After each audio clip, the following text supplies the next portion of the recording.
자, 그러면 이번 시간에는 그 지난번에 했던 거 간단하게 표로 우리가 좀 복습을 한 다음에 그 다음에 이제 마지막 그 물질의 세 가지 상태에서 마지막 단원이거든요. 양도 별로 되지 않고 오늘은 좀 이거를 좀 하고 나서 좀 뒷부분에 있는 단원 정리 문제를 한번 같이 여러분들이 한번 풀어보는 시간을 가질까 합니다.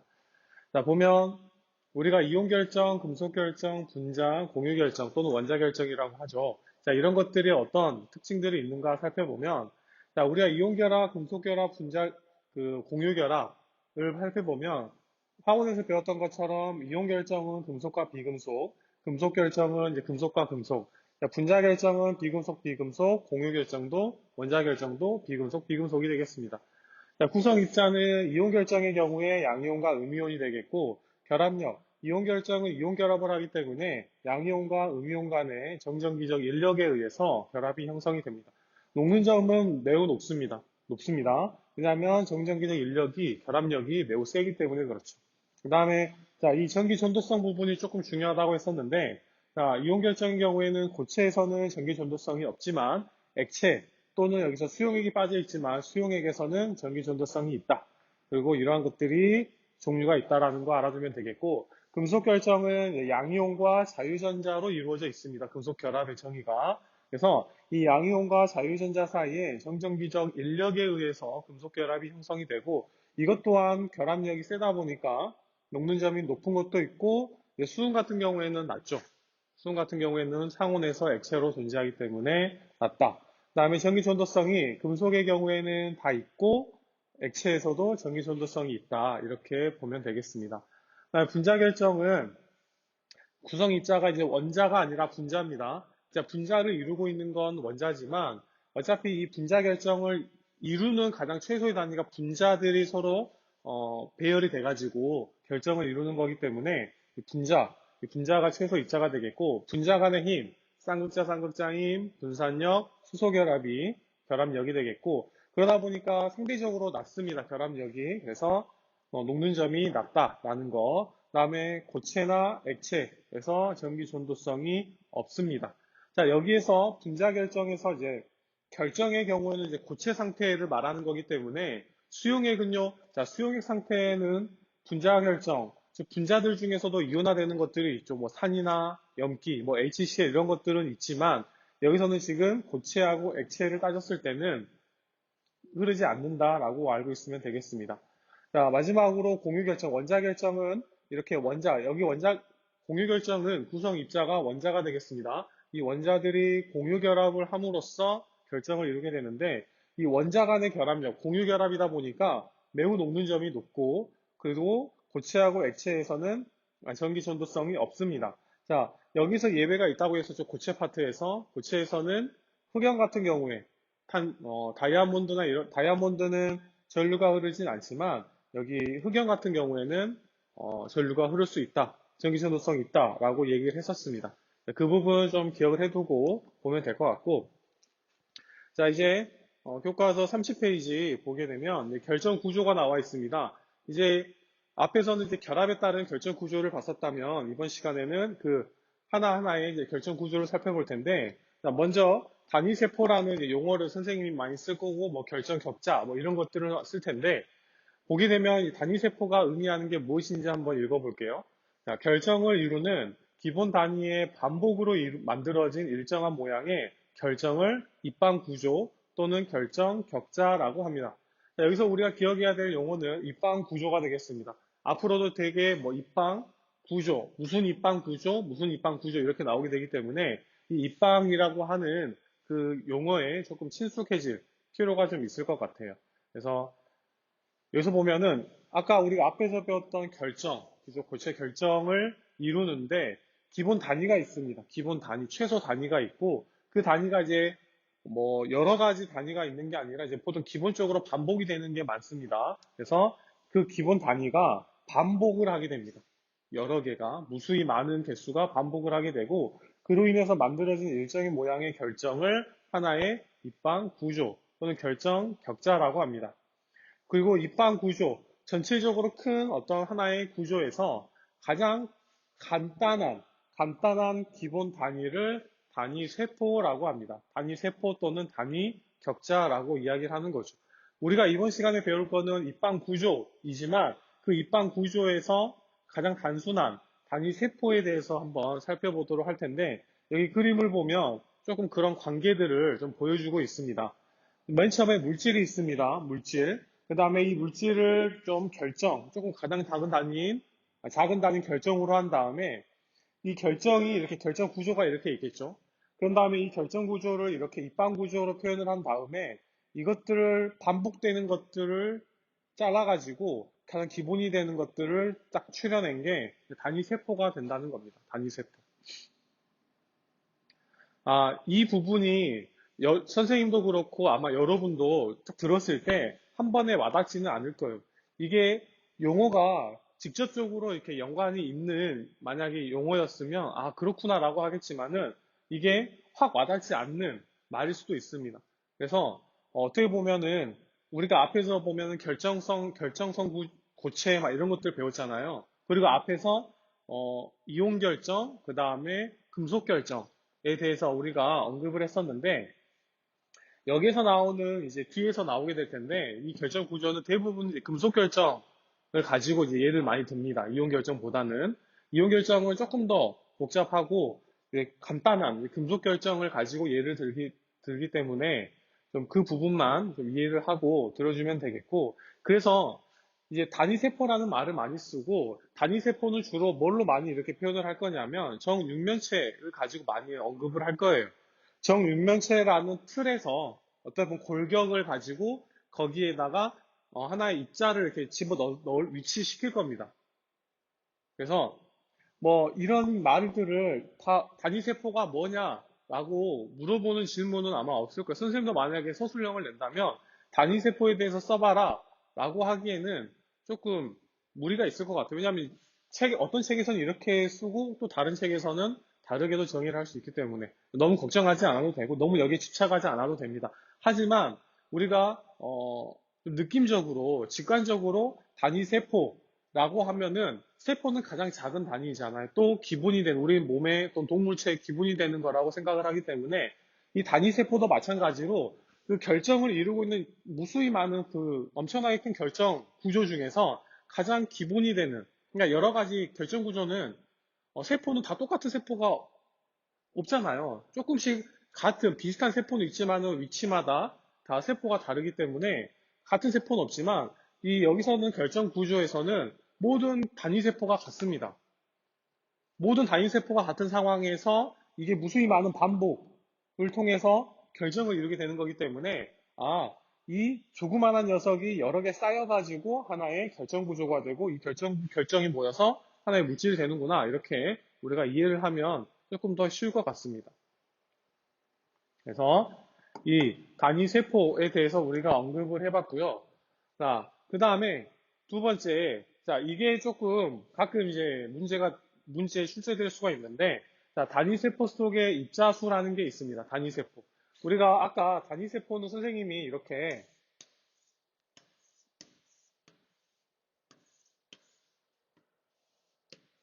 자, 정유면체라고 얘기를 했잖아요. 기본 골격이.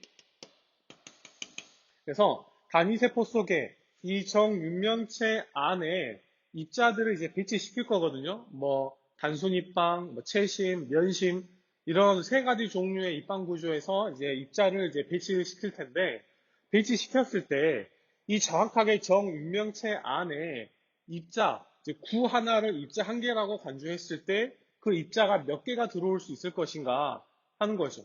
그런데 여기서 이제 위치를 시킬 때 우리가 좀 기억을 해야 될 게 보면은 꼭지점에 있는 8개 우리가 이제 보면 알겠지만 우리가 뭐 이온 결정에서 그다음에 뭐 염화나트륨이나 염화세슘 결정을 보게 되면 8개의 꼭지점에 이제 이온이 왔었죠. 크기는 다를지라도 그래서 여기에 이렇게 구가 딱 이 꼭지점에 이 구의 중심과 일치가 한다면 이 정육면체 안에는 이 구의 전체 부피에 얼마가 포함이 되겠느냐를 생각하면 되겠습니다. 그래서 자, 구를 이제 있다고 가정을 하고 그 구에서 이 정육면체 안에 들어있는 것만 잘라가지고 우리가 해보면 이렇게, 이렇게, 이렇게가 되겠죠. 이거를 만약에 보면은 X축, 뭐 Y축, Z축 해가지고 G축 해가지고 자, 평면적으로, 입체적으로 봤을 때 이 정육면체 내부는 그 전체 구의 몇 분의 몇을 차지하고 있냐면 8분의 1을 차지하고 있습니다. 전체 부피의 8분의 1을. 그런데 여기에 꼭지점이 하나, 둘, 셋, 넷, 다섯, 여섯, 일곱, 여덟 개가 있습니다. 그럼 8분의 1 부피가 몇 개가 있냐면 8개가 있는 거죠. 그래서 만약에 입자가 꼭지점에 하나, 둘, 셋, 넷, 다섯, 여섯, 일곱, 8개에 위치하게 된다. 그러면 구 하나에 8분의 1 부피가 몇 개 있냐면 8개가 있기 때문에 하나가 있다. 입자가 한 개가 들어가 있다라고 얘기할 수 있는 겁니다. 그래서 여기서 말하고 있는 게 꼭지점에 있는 입자는 단위세포 8개의 단위세포로 나누어진다. 이 말이 조금 어렵지만 이 정육면체 내부의 부피가 전체 하나의 구의 부피의 8분의 1이라는 거죠. 8분의 1. 그래서 꼭지점에 있는 입자의 8분의 1이 단위세포 안에 포함이 됩니다. 이 정육면체 안에. 그걸 말하고 있는 거고요. 그 다음에 또 이게 면의 중심에 위치할 수 있습니다. 면의 중심에. 여기 있는 이 면, 선생님 앞에 있는 이 면을 기준으로 봤을 때, 면 중심에 이렇게 구가 있다고 했을 때, 마찬가지로 이 면과 이 구의 중심이 일치합니다. 그러니까 구가 만약 이렇게 있으면 면이 이 구의 중심에 구를 이렇게 절반으로 자르죠, 절반으로. 그래서 이 면에 위치한 이 입자는 전체 부피의 얼마를 포함하고 있냐면 2분의 1을 포함하고 있습니다. 2분의 1을. 알겠나요? 그래서 이 면에 있는 입자는 입자 하나에 2분의 1만큼의 부피를 가지고 있다. 이렇게 알고 있으면 되는 거죠. 그렇게 해서 면의 중심에 있는 입자는 2분의 1이 있고, 그 다음에 마지막으로 모서리가 있습니다. 모서리. 자, 여기가 잘 보일려나 모르겠지만, 여기가 모서리가 있는데, 모서리는 여기를 말하는 거죠. 이쪽에. 여기가 모서리잖아요. 그러면은, 여기에 이렇게 입자가 있다면 어떻게 하냐? 이렇게 되겠죠. 이렇게. 마찬가지로 이 모서리가 이 구의 중심과 일치합니다. 구의 중심과. 그러면 얘를 위에서 내려다보면 이렇게 모양이 이렇게 되잖아요. 정육면체를 딱 위에서 내려다보면 이렇게 되고, 모서리에 있는 구는 이렇게 될 겁니다. 이렇게. 자, 이렇게 들어갈 거예요. 이렇게. 그럼 위에서 봤을 때 이 정육면체 내부에 있는 이 녀석의 부피는 전체 구의 부피의 4분의 1이 되는 거죠. 4분의 1. 4분의 1이. 면에 있는 거는, 자, 이렇게 면에 있는 거는 이렇게 들어갈 테니까 2분의 1이 될 것이고, 모서리에 있는 거는 이렇게 전체 부피의 4분의 1이 됩니다. 꼭지점은 몇 분의 몇? 8분의 1이 된다는 거죠. 8분의 1. 이거를 좀 기억을 해둘 필요가 있습니다. 이거를 기억을 해야 단위 세포 속에 있는 입자수가 몇 개가 있는지 각각의 입방 구조의 종류에 따른 이 단위 세포 속의 입자수가 어떻게 될 것인가를 알 수 있기 때문에 그렇죠. 그래서 여기 보게 되면은 그래서 단위 세포 속의 입자수는 다음과 같이 구한다 이렇게 얘기를 하고 있습니다. 자, 이게 지금 책에는 따로 나와 있진 않는데 이거를 한번 해석을 한번 해보면 자, 이게 전체 입자수가 되겠죠. 전체 입자수. 그 다음에 여기에 지금 채심이라고 나와 있는데 채심은 뭐냐면 이 정육면체의 딱 한 가운데 있는 경우를 말합니다. 정중심에. 채심의 경우에는 어떤 이 정육면체 밖으로 삐져나온 부분이 없기 때문에 그냥 온전히 그냥 한 개가 있으면 그 입자수도 한 개다. 이렇게 우리가 보면 되겠고. 자, 면심이라는 건 뭘까요? 면심. 면심은 이 입자가 면의 중심에 있는 경우죠. 면의 중심. 아까 면의 중심에 있을 때 얼마 부피? 면의 중심에 있을 때는 2분의 1 부피. 그래서 면의 중심에 있는 개수가 하나, 둘, 셋, 네 개가 있다. 만약 네 개가 있다고 가정을 하면 그 단위세포 속에 있는 입자수는 몇 개가 돼요? 면심에 있는 개수가 4개가 되기 때문에 4 나누기 2 하면은 몇 개? 아, 입자가 2개가 있구나. 이렇게 얘기를 할 수가 있는 겁니다. 알겠죠? 그 다음에 모서리. 모서리는 아까 말했던 것처럼 여기 이쪽 부분 모서리가 4분의 1 부피이기 때문에 4분의 1 해서 구하게 되는 겁니다. 모서리에 만약에 입자가 하나, 둘, 셋, 네 개가 있다면 여기에 모서리의 개수가 4개다. 입자수가 4개다. 그러면은 단위세포 속에 있는 입자수는 몇 개가 된다? 1개가 된다. 이렇게 얘기를 할 수 있는 겁니다. 자, 마지막으로 꼭지점. 꼭지점은 어떻게 되느냐? 꼭지점은 8분의 1이었으니까 여기다가 8로 나누게 되는 걸 볼 수가 있죠. 그래서 꼭지점에 하나, 둘, 셋, 넷, 다섯, 여섯, 일곱, 8개가 있다. 그러면 여기다가 8을 하면 이 단위세포 속에 있는 입자의 개수는 1개다. 이렇게 얘기를 할 수 있는 겁니다. 구할 수 있겠죠. 그러니까 각각 이게 입자가 면의 중심에 있는지 꼭지점에 있는지 모서리에 있는지 아니면 중심에 들어가 있는지에 대해서는 우리가 그림을 보고 판단을 해야 하는 겁니다. 문제에서 주어지겠죠. 아니면은 뭐 이 어떤 입방 구조의 종류를 알려줍니다. 그림으로 풀기 너무 쉬우면 그냥 말로 주어지는 경우가 많이 있습니다. 그래서 우리가 용어를 좀 익숙해질 때까지 연습을 좀 해야 되는데, 자, 우선은 이 부분 잘 기억을 해 둡시다. 뭐 이게 꼭 공식은 아닙니다. 이거를 외워야지만 단위세포 속의 입자수를 구할 수 있는 건 아니지만 여기 나와 있는 이 식 자체가 여기 나와 있는 이 내용들을 간단하게 식으로 표현한 거라고 생각을 하면 될 것 같아요. 그래서 채심은 그냥 1분의 채심, 면심은 2분의 면심의 개수, 그 다음에 4분의 모서리에 있는 입자의 개수, 그 다음에 8분의 꼭지점에 있는 입자의 개수, 이걸 다 더한 값이 단위세포 속에 있는 입자수라고 생각을 하면 될 것 같습니다. 어렵진 않죠? 어렵진 않아요. 자, 그러면 이제 우리가 본격적으로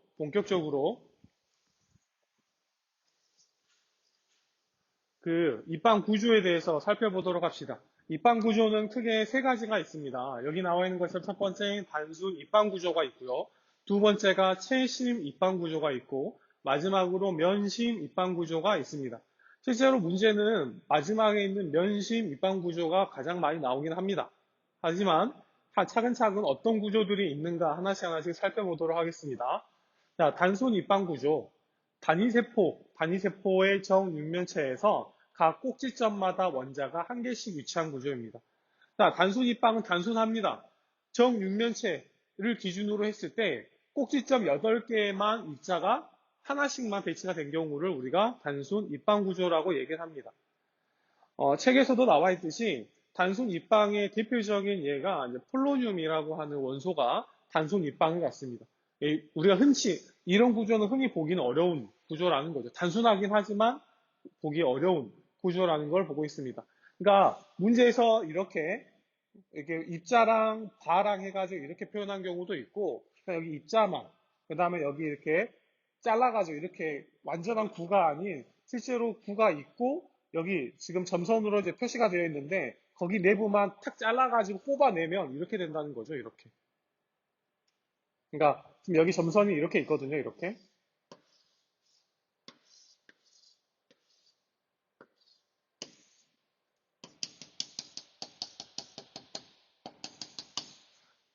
그래서 이게 다 지금 중심에 일치가 됩니다. 그래서 거기 저 안에 있는 주성 육면체를 말 그대로 잘 잘라가지고 쏙 뽑아내게 되면은 이와 같은 모양이 된다. 이렇게 보면 되겠습니다.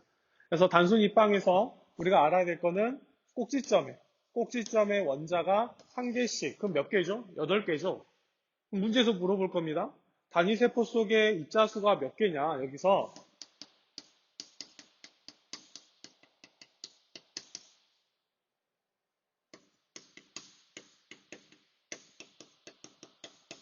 자, 단위세포당 입자수가 어떻게 될 것인가 물어봅니다. 단위세포당 입자수가 어떻게 될 것인가? 아까 했던 거 N은, 자, 이 경우에는 채심이 있나요? 없나요? 중심에? 없죠. 그래서 여기가 0 플러스 면심. 면의 중심에 입자가 없습니다. 그래서 없고요. 그 다음에 모서리에 있나요? 아, 모서리에도 없죠. 모서리에도 없고요. 그 다음에 꼭지점에 있죠. 꼭지점에. 꼭지점은 이제 8분으로 시작했으니까 8분의 꼭지점의 입자가 하나, 둘, 위쪽에 4개, 아래쪽에 4개에서 총 8개가 됩니다. 그럼 여기 약분해서 1 되기 때문에 단위세포당 입자수가 몇 개가 되나요? 1개가 되죠. 1개. 이렇게 구하는 겁니다. 할 수 있겠나요? 어차피 나오는 건 단순입방, 채심입방, 면심입방 3개밖에 없으니까 외워도 상관없습니다. 외워도 상관없지만 나중을 위해서 이렇게 구하는 방식, 원리를 좀 알아두면 훨씬 더 이해가 쉬울 거라고 생각이 듭니다. 자, 그 다음에 여기서 또 한 가지 언급을 할 게 뭐가 있냐면 배위수라는 게 있어요. 배위수. 자, 배위수. 자, 배위수라는 말은 어떤 하나의 입자를 중심으로 봤을 때 둘러싸고 있는 겁니다. 가장 가까운 거리에서. 그냥 무조건 둘러싸고 있다고 해서 저 멀리서 있다고 해서 그 걔도 배위수에 포함이 되는 게 아니라 어떤 입자를 기준으로 했을 때 가장 가까운 거리. 그냥 일반적으로 말하자면 이렇게 그림에서 보면 이렇게 맞닿아 있는 원소들이 몇 개가 되겠는가. 네, 이런 것들을 이제 물어보는 게 배위수라고 생각을 하면 되겠습니다. 그래서 배위수라는 말은 기준이 되는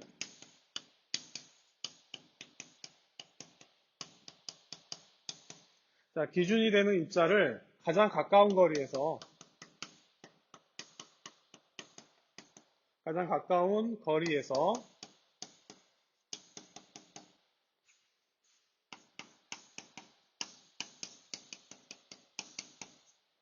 둘러싸고 있는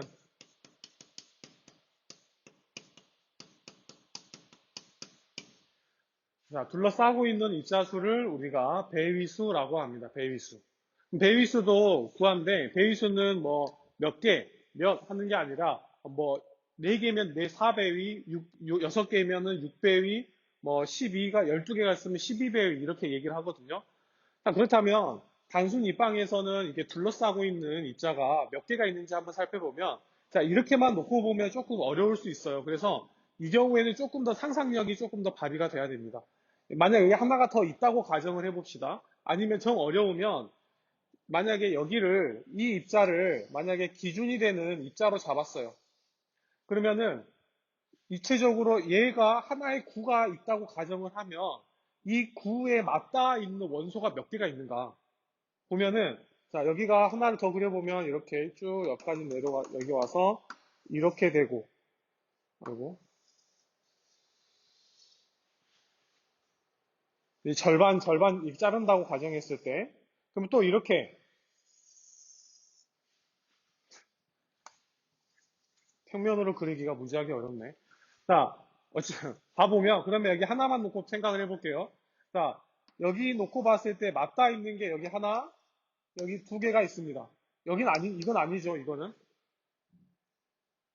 그러면은, 지금 이 입자를 기준으로 했을 때 하나, 2개가 있어요, 2개. 그 다음에 여기 몇 개 있죠, 여기? 여기 3개가 이렇게 있죠, 3개. 밑에까지 해서. 그렇죠? 그러면 지금 이게 8분의 1이기 때문에 나머지 8개를 따다다닥 붙인다고 가정하게 되면 자 왼쪽에 하나가 있고 이게 또 오른쪽에도 있을 거 아니에요. 오른쪽에도.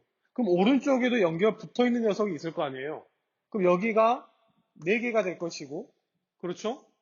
어차피 이게 이렇게 하나의 구가 된다면 1번하고 2번, 3번은 이미 하나에 붙은 거니까 대비 둔다면 구가 하나가 있다면 1번이 뒤쪽이라면 앞쪽으로 하나가 더 있겠죠.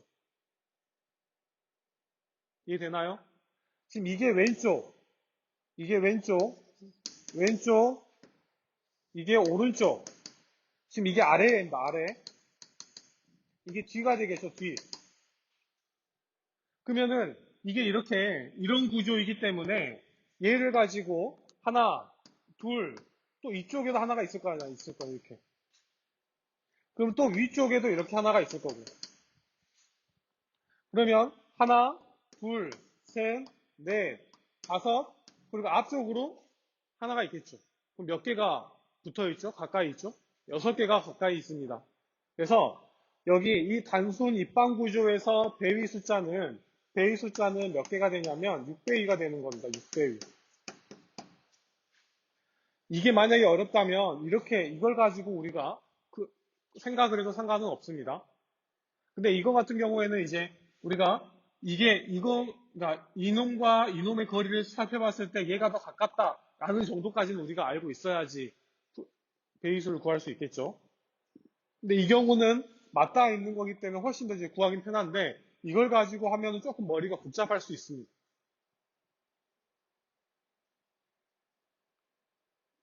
그래서 단순 입방 두 가지 기억하면 될 것 같아요. 두 가지.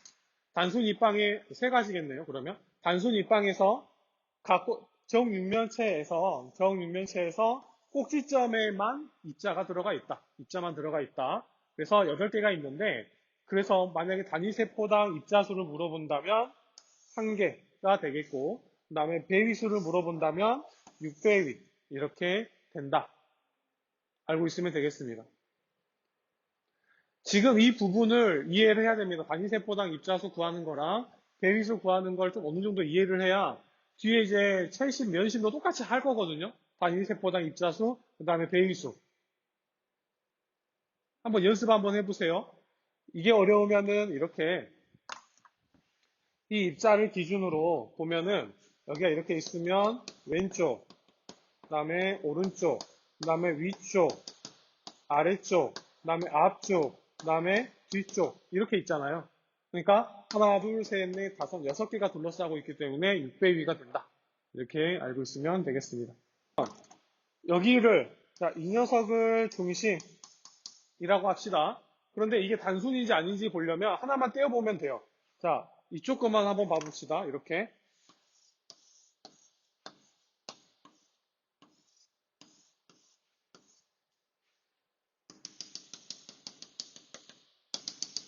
자, 이렇게 보면 이 단위세포 하나만 보면 꼭지점에만 이렇게 들어가 있기 때문에 단순 입방 구조가 맞죠. 자, 그렇다면 자, 이제 여기를 이제 빨간색을 기준으로 놓고 봤더니 어떻게 되냐? 가장 가까이 있는 녀석이 여기 하나, 그 다음에 뒤쪽에 하나, 그 다음에 여기 위쪽에 하나, 그 다음에 왼쪽에 하나, 오른쪽에 하나, 그 다음에 아래쪽에 하나. 총 몇 개 있나요? 하나, 둘, 셋, 넷, 다섯, 6개. 6배기가 되죠, 이렇게. 이런 식으로 우리가 생각을 하면 쉽습니다. 근데 이제 이렇게 그리기는 이제 시간적으로 여유도 없고, 그러니까 좀 머릿속으로 좀 상상, 그래서 이 고체 파트가 좀 상상력이 좀 풍부한 학생한테 좀 유리하다, 이렇게 볼 수도 좀 있는 것 같아요. 그래서 이렇게 이제 배위수를 구할 수 있다라고 생각을 합니다. 자, 그다음 두 번째, 이제 최심 입방. 자, 최심 입방 구조가 있습니다. 최심 입방 구조는 단순 입방에다가 항상 누적이 된다고 생각을 하면 돼요. 자, 단순 입방에다가 뭐만 들어가면 돼요? 중심에 하나만 더 들어가면 돼요. 최심으로. 꼭지점에다가 원래 이제 단순 입방 꼭지점에 있는 것에다가 중심에 이거 하나만 추가된다고 생각을 하면 되는 거죠. 그래서 정육면체의 각 꼭지점과 정육면체의 중심에 원자 한 개가 위치한 구조이다. 이해되겠나? 이거 누구랑 좀 비슷한가요? 우리가 앞에서 배웠던 이온 결정 중에서 염화 세슘과 그 구조가 비슷하다, 같다는 걸 우리가 알 수 있습니다. 그래서 여기다 첫 번째,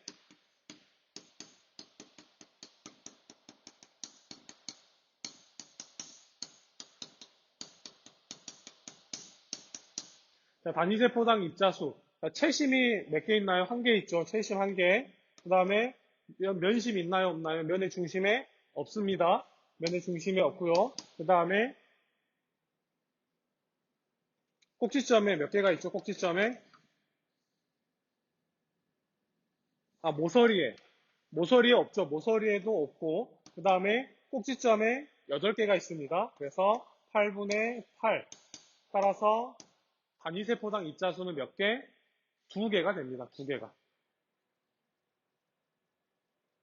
됐나요? 그 다음에 두 번째, 배위수는 어떻게 되죠? 배위수? 어떤 기준이 되는 거 하나 잡으면 되잖아요. 뭐 채심에 있는 가운데 있는 녀석을 잡고 몇 개가 이렇게 가장 가까이서 둘러싸고 있느냐? 몇 개인가요? 8개죠, 8개. 그래서 최심 입방 구조에서 단위세포당 입자수는 몇 개냐면 2개, 배위수는 몇이냐? 8배위 이렇게 얘기를 할 수가 있는 겁니다. 이 세 가지 그림 어떤 게 나올지는 모릅니다. 뭐 이게 나올 수도 있고요. 이게 나올 수도 있고 아니면은 좀 더 쉽게 이게 나올 수도 있고 그렇게 되겠죠. 됐나요?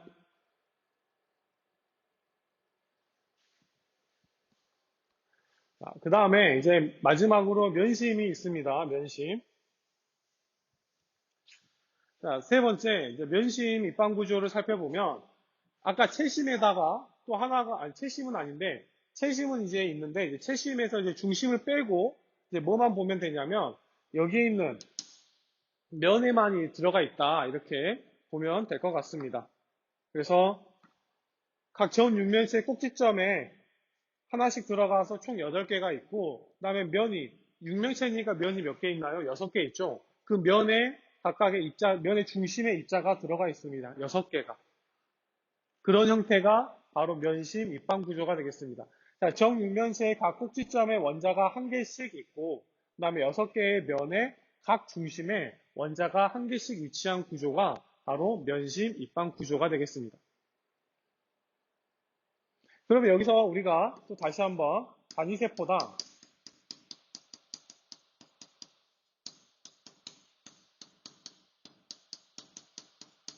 단위세포당 입자수를 구해봅시다.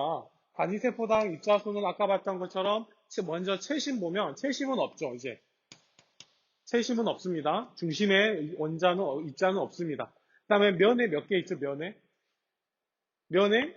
6개가 있죠. 면은 몇 분의 몇이라고 했습니까? 면은 이게 면에 있는 건데 이게 지금 딱 절반으로 잘라놓은 거기 때문에 2분의 6이 되겠고, 그다음 모서리에 있나요? 없나요? 모서리에 없습니다. 그래서 모서리에 0이 되겠고, 그 다음에 꼭지점에 몇 개? 8개가 있습니다. 꼭지점에 8개 있으니까 8분의 8 해서 여기 1, 3 해서 단위세포당 입자수가 몇 개가 되냐? 4개가 됩니다. 4개. 4개. 이해됐나요?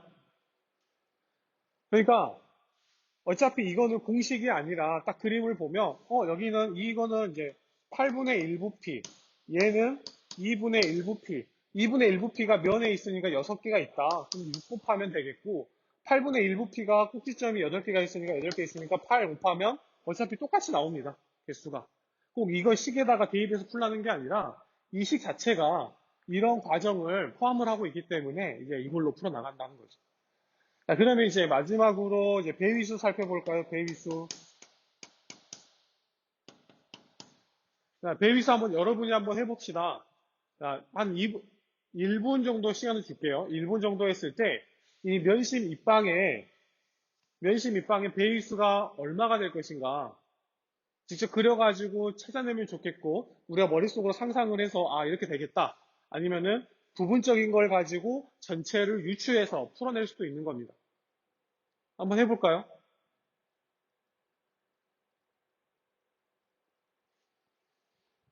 자, 배위수를 구할 때 어떻든지 간에 기준이 되는 거 하나를 꼭 잡고 이제 풀어 나가야 됩니다.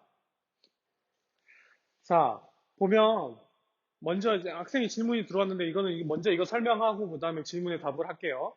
자, 배위수 한번 봅시다. 이걸 가지고 한번 설명을 해볼게요. 이거를 X평면, 뭐 Y평면, Z평면 세 가지 평면을 생각을 해보면 자, 이 녀석을 중심이라고 생각을 해봅시다. 자, 이 녀석을 우리가 중심 입자라고 생각을 하게 되면 이쪽 면으로 한번 기준을 보게 되면 이 입자를 기준으로 여기 하나 있죠, 하나. 여기 하나. 그러면 이와 같은 면이 앞쪽에 하나 더 있겠죠? 여기 하나 더 있고 면을 기준으로 이제 칠판 뒤쪽에 하나가 있습니다. 그럼 몇 개가 있죠? 이쪽 이렇게 이 면에 이 입자와 맞닿아 있는 개수 하나, 둘, 셋, 네 개가 있습니다. 이렇게. 그렇죠? 그 다음에 이제 세로로 한번 봐볼게요. 세로로 여기가 있죠. 이렇게 하나 맞닿아 있는 게 하나. 이것도 마찬가지로 하나, 둘, 셋, 네 개가 있습니다. 이렇게. 이해되나요? 좀 입체적으로 생각을 해야 되는데. 그래서 이렇게 이제 가로로 이제 평면을 봤을 때, 이제 가로 평면에 얘가 이 입자가 포함이 된 거니까, 얘를 이 단위세포를 하나, 둘, 셋, 네 개를 붙여놓는다고 생각을 하면 이제 이 입자가 중심에 들어있는 거잖아요. 그랬을 때 이와 같은 이 평면에, 이 가로 평면에 포함되어 있는 입자가 하나, 둘, 셋, 네 개가 됩니다. 네 개. 이쪽 평면에 네 개. 그 다음에 또 이렇게 이쪽 세로로 했을 때 여기 하나, 둘, 셋, 네 개가 됩니다. 네 개. 또 이쪽 세로 평면으로 했을 때 이번에 이 입자가 이제 포함이 된 거니까 하나, 둘, 셋, 네 개가 포함되는 맞닿아 있는 거죠. 맞닿아. 그럼 총 몇 개가 맞닿아 있나요? 네 개씩 세 개가 이제 세 번 맞닿아 있는 거기 때문에 배위수가 12배위가 됩니다. 자, 12배위를 찾는 방법이 방금 선생님처럼 할 수도 있고 다른 방법도 있을 수 있습니다. 무조건 선생님처럼 찾으라는 게 아니라 여러분들이 상상을 해서 아, 나는 이게 더 좋아 하면 그거 하면 돼요. 하지만 나는 내 방법으로 도대체 찾기가 어려워. 이제 선생님이 가이드라인을 주는 거죠. 이 입자를 기준으로 했을 때 이 단위세포를 하나, 둘, 셋, 네 개를 딱 모아놓은 상태에서 보게 되면은 뭐 4개 갖고 안 되면 이제 8개를 갖고 해야겠죠. 그랬을 때 이게 중심이 오게 되면 이쪽 평면에 이 면이 포함되어 있는 입자가 여기 하나, 둘, 셋, 네 개 이렇게 있습니다. 네 개가. 그 다음에 자 이쪽 평면으로 봤을 때 또 이 면이 포함되고 있는 입자가 하나, 둘, 셋, 네 개가 이렇게 있는 거죠.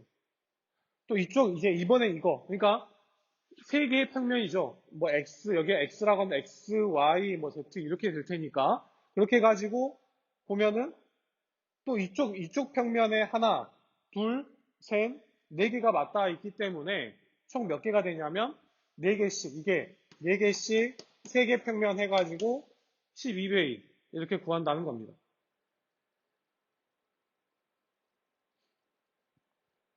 알겠나요? 자, 이렇게까지가, 이제 물질의 세 가지 상태가 이제 마무리가 되는 그런 단계라고 생각을 합니다.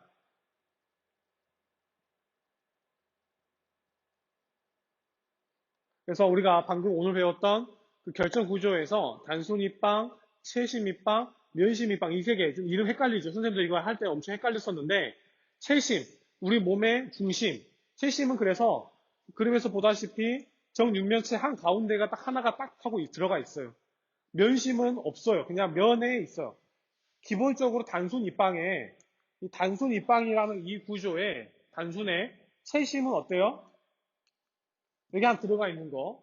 면심은 단순 입방에 면의 중심에 입자가 들어가 있는 거. 그렇게 우리가 이해를 하면 조금 더 쉬울 수 있을 것 같습니다. 그런 상태에서 단위세포당 입자수, 그 다음에 배위수 구하는 거. 자, 배위수는 조금 어려울 수 있어요. 하지만 이건 중요합니다. 얘는. 단위세포당 입자수 구하는 거는 중요하기 때문에 꼭 알아두면 되겠고, 여기까지가 이제 우리가 보면 되는 내용들이 되겠습니다. 그래서 다음 시간에 볼 텐데, 그 전에 과제가 있습니다. 과제. 과제는 이제 교과서 우리가 35페이지에서 37페이지를 보면 문제가 나와 있어요. 문제가. 개념 이해부터 시작해서 적용까지 해가지고 총 이제 앞에 5문제, 뒤에 13문제 해가지고 총 18문제가 있는데 그거를 지금 시간 남아있는데 풀어봅니다. 풀고 만약 부족하면 나중에 일주일간의 시간이 있기 때문에 그걸 풀어가지고 찍어가지고 책에 풀면 되겠죠. 책에 푼 거 찍어가지고 올리면 됩니다. 무슨 말인지 알겠죠? 그렇게 하면 되겠습니다. 그 다음에 그래서 이제 여기까지 이제 마무리하면 될 것 같고요.